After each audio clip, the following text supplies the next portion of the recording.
Filipino 10. Layunin. Una, maibigay ang kahulugan ng talumpati. Pangalawa, malaman ang mga bahagi ng talumpati. Pangatlo, malaman ang anyo at uri ng talumpati.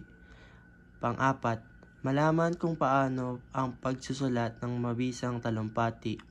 Pang-lima, malaman mga hakbang sa pagsulat ng talumpati. Talumpati.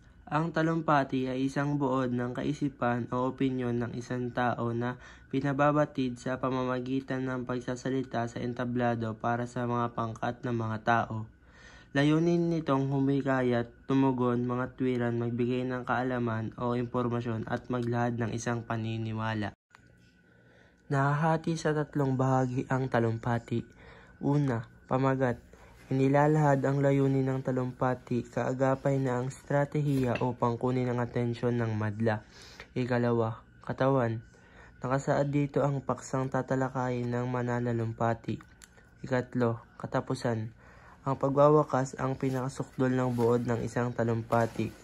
Dito nakalahad ang pinakamalakas na katibayan, paniniwala at katuwiran upang mahikayat ng pagkilos sa mga tao ayon sa layunin ng talumpati. Narito na po tayo ngayon sa mga anyo at uri ng talumpati. Una, talumpati ng pagtanggap, acceptance speech, ay laganap sa mga programa ng paggawad o pagkilala sa kahusayan ng isang tao. Pangalawa, talumpati sa pagtatapos, commencement speech, ay kadalasang binibigkas ng nagtatanging mag-aaral na may pinakamataas na grado o pinakamatagumpay sa klase tuwing pagtatapos. Ikatlo, luksampati, eulogy, ay nagsisilbing parangal at paggunita sa alaala ng isang taong yumao. Ikaapat, talumpati ng pamamaalam, farewell speech, ay bahagi ng ritual ng pamamaalam, pagreretiro, paglisan sa bansa o pagbibitiw sa propesyon. Ikalima, informatibong talumpati, informative speech, naglalayong mag-ulat sa madla ng resulta ng bagong pag-aaral o kaya'y manghikayat ng pagkilos. Halimbawa rito ay ang SONA. Ika-6, talumpati ng pag-aalay, speech of dedication, maaaring papuri sa piling tao, bayani o panauhing pandangal. Ika-7, brindis, toast, bahagi ng ritual sa isang salo-salo na nagpapahayag ng pagpapahalaga at pagkilala sa taong paparangalan. Ika-8, biglaang talumpati, impromptu. Ito ay ibinibigay biglaan o walang paghahanda. Ika-9, talumpating pinaghandaan, dumadaan sa pananaliksik, pagpili ng paksa, pagkilala sa taga-pakinig at nakakabubuo ng balangkas. Ayon kay Ian McKenzie, may 4 na uri ng talumpati batay sa layunin ng pagkakasulat. Una, talumpating informative, ay naglalayong magbigay impormasyon sa tagapakinig. Ikalawa, talumpating naglalahad, demonstrative, may pagkakatulad sa informatibong talumpati, ngunit may kasama itong demonstrasyon habang naglalahad ng impormasyon. Ikatlo, talumpating mapanghikayat, persuasive, naglalayong manghikayat o mag-imbita sa mga tagapakinig na kumilos tungo sa pagbabago.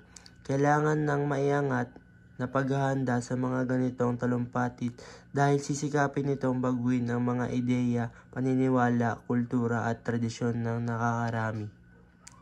Ika-4, talumpati mapang-aliw, entertaining, ay madalas na maririnig sa mga personal na salo-salo. At ngayon ay patungo na tayo sa pagsulat ng mabisang talumpati. Una, isaalang-alang ang uri ng wikang gagamitin na kaaya-aya sa mga tagapakinig. Ikalawa, gumawa ng balangkas na dapat sundin sa isusulat na talumpati. Ikatlo, iayon ng mga salita, tayutay, kasabihan o sa wikaing gagamitin sa pagpapayag ng ideya sa talumpati. At susunod na ang hakbang sa pagsulat ng talumpati. Una, paghahanda sa pagsulat. Ang hakbang na ito ay sumasaklaw sa pangongolekta ng mga impormasyon at mga ideya para sa sulatin.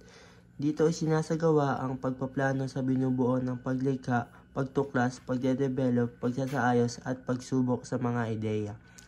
Ito ang hakbang na maghahanda sa manunulat bago niya buuin. Ikalawa, aktwal na pagsulat. Sa hakbang na ito, isinasalin ng mga manunulat ang kanyang mga ideya sa pangungusap at talata. Nag-eeksperimento na ang manunulat sa pagbuo ng kanyang sulatin. Malaya siyang gumamit ng iba't ibang pamamaraan o estilo sa paglalahad ng kanyang mga ideya. Sa mga hakbang na ito, malaya niyang inaalis, dinadagdagan o isinasaayos muli ang mga detalye. Ikatlo, pagre-rebisa at pag-i-edit. Ang pagre-rebisa na tinatawag ding pag-i-edit ay nangangahulugang ng muling pagtingin, muling pagbasa, muling pag-iisip, muling pagbubuo ng mga kaisipan na sasulatin upang tumugma sa iniisip ng manunulat.